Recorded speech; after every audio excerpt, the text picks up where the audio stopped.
कितनी प्यारी बात है ये। उन्हें चोरी करने की जरूरत ही क्या है जब उनकी चोरियां संसद से माफ हो जाए। तो 16.5 लाख करोड़ रुपए जिन लोगों के माफ कर दिए, उन्हें कहा जा रहा है ये मुल्क के वेल्थ क्रिएटर हैं। एक्चुअली वो चोर हैं। ये ट्रांसफर ऑफ वेल्थ नहीं है तो क्या है? कि आपने एक बैंक से लोन दिलाया। कितनी मजेदार बात है कि अनिल अंबानी का एक छोटा सा एग्जाम्पल ले रही हूं। 44,000 करोड़ रुपए का लोन अनिल अंबानी को दिया गया, एक किसी भी बिजनेस के लिए। अनिल अंबानी ने कहा हम ये लोन वापस नहीं कर पाएंगे। बैंक ने उस लोन का 20,000 करोड़ में एडजस्टमेंट करा कि चलो कोई बात नहीं, 44,000 करोड़ नहीं दे पा रहे हो तो तुम 20,000 करोड़ दे दो। उसने कहा हम वो भी नहीं दे पाएंगे। तो ये हुआ कि इस लोन को कोई और खरीद ले। समझ रहे ना बात? अब उस लोन को किसने खरीदा? अंबानी के समधी ने उसे 5300 करोड़ रुपए में खरीद लिया। अंबानी ने लोन लिया 44,000 करोड़ रुपए का। आंकड़ों में खो मत जाना, बात समझना। 44,000 करोड़ रुपए का लोन, बैंक का लोन, बैंक ने उसी के एक रिश्तेदार को 5300 करोड़ रुपए में बेच दिया। आप समझ रहे हो क्या हो रहा है मुल्क में? लोन बेचा जा रहा है। 44,000 करोड़ रुपए का लोन 5,000 करोड़ रुपए में बेच दिया गया। तो आप ये बताओ, ये 35-36 हजार करोड़ रुपए का ये मनी ट्रांसफर नहीं है तो ये क्या है? फिर आप कह रहे हो अंबानी बहुत महान है भाई, उसने बहुत प्रॉफिट कमाया है। ये प्रॉफिट, इसे प्रॉफिट कहाँ हो गई? क्या शब्द आता है मन में? डकैती। और ये डकैती कौन करवा रहा है? तो हमें किससे लड़ना है? पर वहां हम हाफ हार्टेड है, वहां हमारा दिल डोल जाता है। और जब दिल डोल जाए ना, तो तुलसीदास की रामायण में एक बात कही गई है तो सीखने लायक बात है। वो सीखने लायक बात ये है, उन्होंने ये बताया कि जब सीता हरण के लिए रावण आया था तो रावण रावण के वेश में नहीं आया था। रावण अगर रावण के वेश में आता तो सीता कभी भी बाहर नहीं जाती। रावण कौन से वेश में आया था? साधु। इसका मतलब साधु वेश में हमेशा साधु नहीं होते हैं, रावण होते हैं। उन्हें भी पहचानने की नजर और नजरिया हमारे पास होना चाहिए। और 16.5 लाख करोड़ रुपए जिन लोगों को आपने दे दिए, उसके बावजूद पिछले इस 10 साल के अंदर बैंकों का, पब्लिक सेक्टर बैंकों का नेट प्रॉफिट 16 लाख करोड़ रुपए तब भी है। यदि कि अगर वो पैसा नहीं गया होता तो हमारा प्रॉफिट कितना होता? 32 लाख करोड़ रुपए होता। और अगर हमारा वो पैसा 32 लाख करोड़ रुपए होता तो क्या हम कस्टमर से SMS चार्जेस काट रहे होते?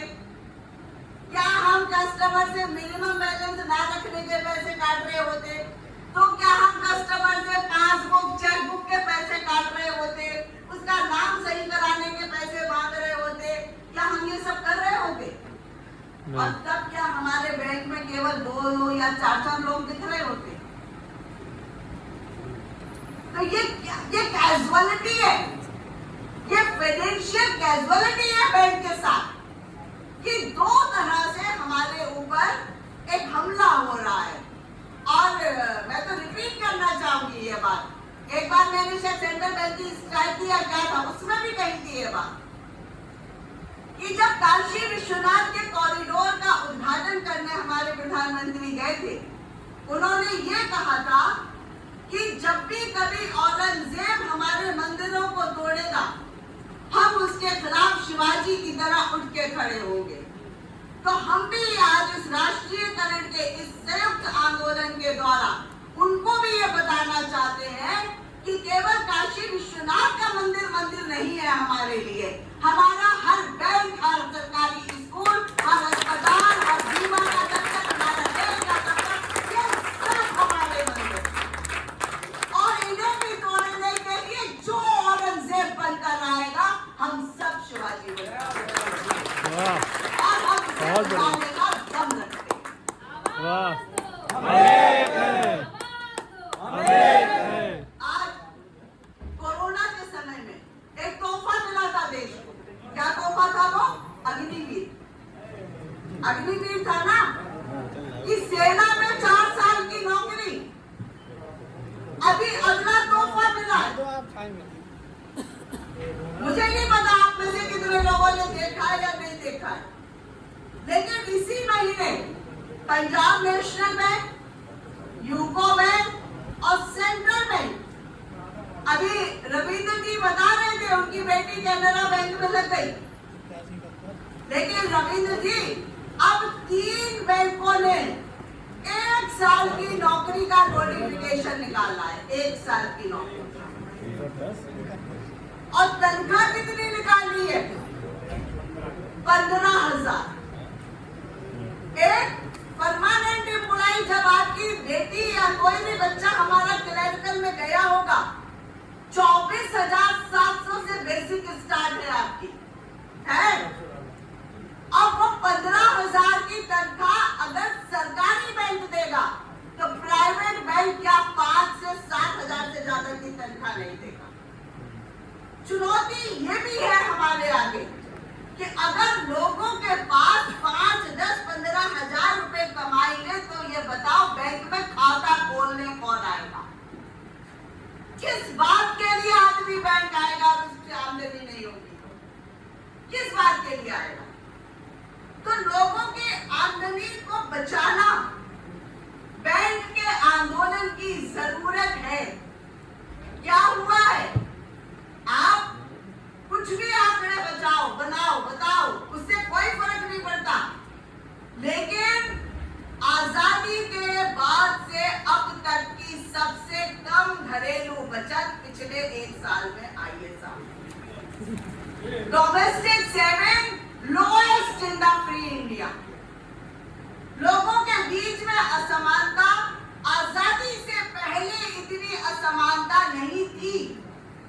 कितनी असमानता है कि यहाँ पर जो सबसे गरीब आदमी है वो 27 रुपए रोज कमाता है, और जो सबसे अमीर आदमी है वो 1661 करोड़ रुपए रोज कमाता है। आप असमानता तो देखो, इस असमानता में कौन सी डेमोक्रेसी जिंदा रह सकती है? क्या बराबरी है दोनों को? तो इतनी बड़ी असमानता। आप ही कहते हैं रिजर्व बैंक ने पता नहीं कहां पर वो रिपोर्ट छापी कि 8 करोड़ रोजगार देंगे 2-3 साल में। मेरा भी हमने तो देखा कि अभी जो यूपी में सिपाही में भर्ती निकली 50,000, 60,000, उसमें 50 लाख फॉर्म पड़ गया। 400 रुपए एक फॉर्म की फीस थी। 50 लाख फॉर्म से ये 2 अरब रुपए हो गए यूपी सरकार के पास।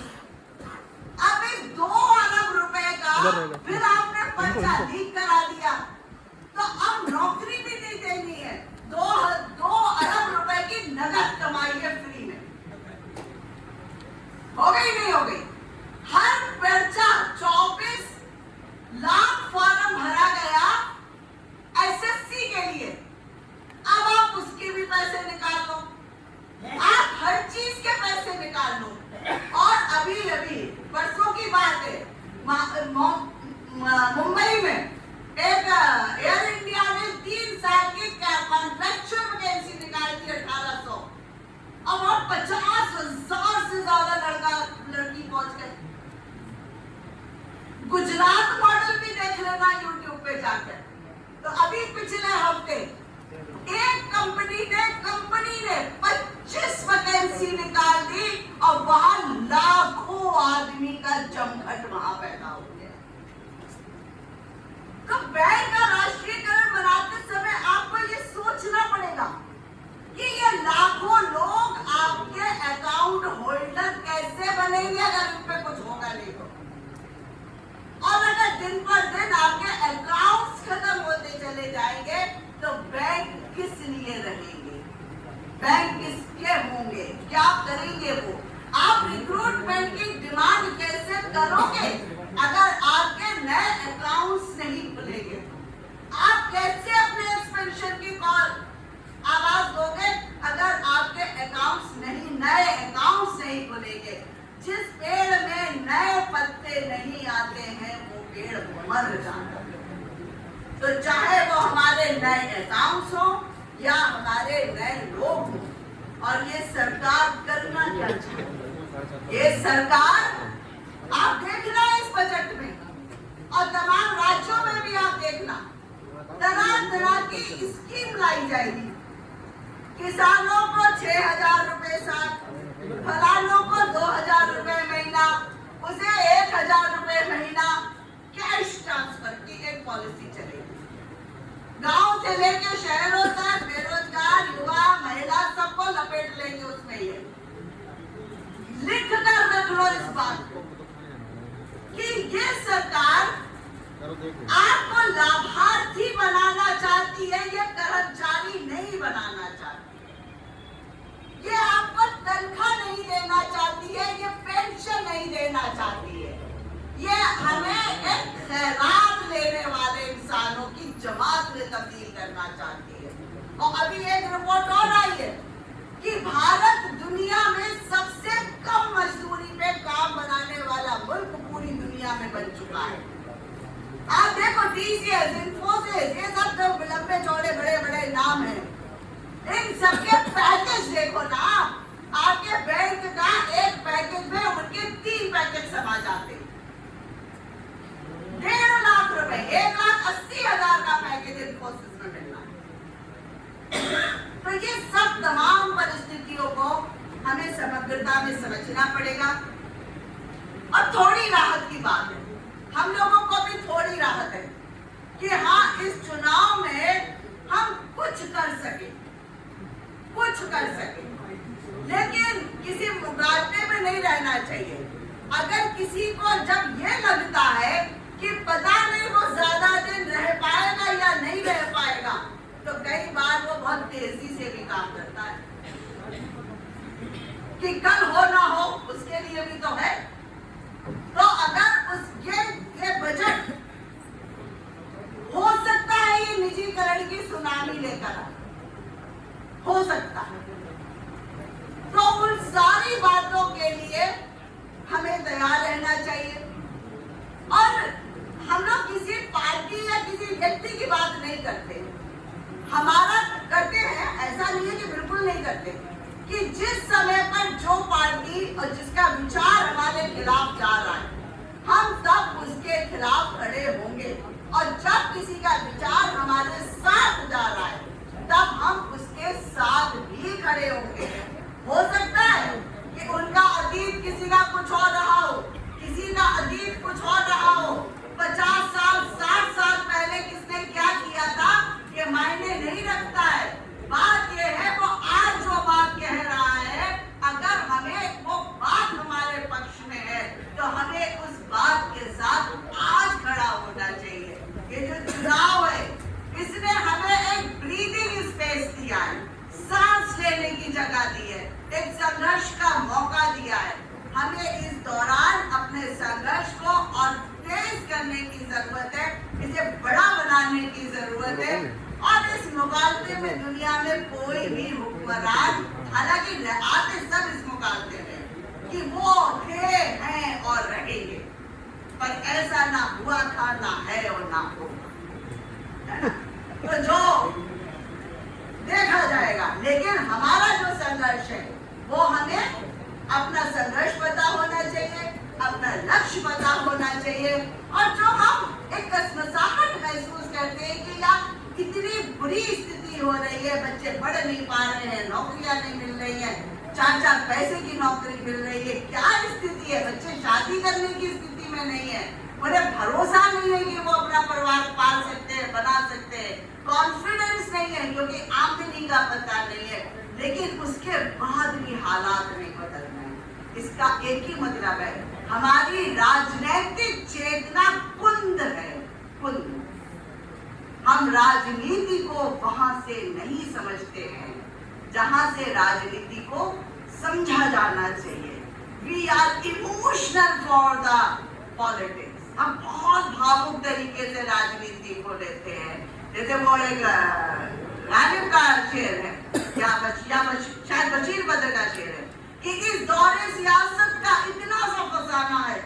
दिक्कत क्या है कि इस दौरे सियासत का इतना सा फसाना है कि बस्ती भी जलानी है और मातम भी मनाना है। ये हमारी पॉलिटिकल अंडरस्टैंडिंग बनती है। तो हमें इससे खुद को बाहर निकालना है और जिस तरीके का आयोजन आज करने में हम लोग कामयाब हुए, हमें उम्मीद है कि ये आयोजन हमारे जैसे जैसे आगे बढ़ते जाएंगे, हम अपने लक्ष्य की तरफ आगे बढ़ते जाएंगे और जिसे तूफानों से टकराने की हो आदत, जिसे तूफानों से टकराने की हो आदत, ऐसी कश्ती को तो समंदर भी डुबाने देता है। इसी के साथ मैं अपनी बात करती हूँ।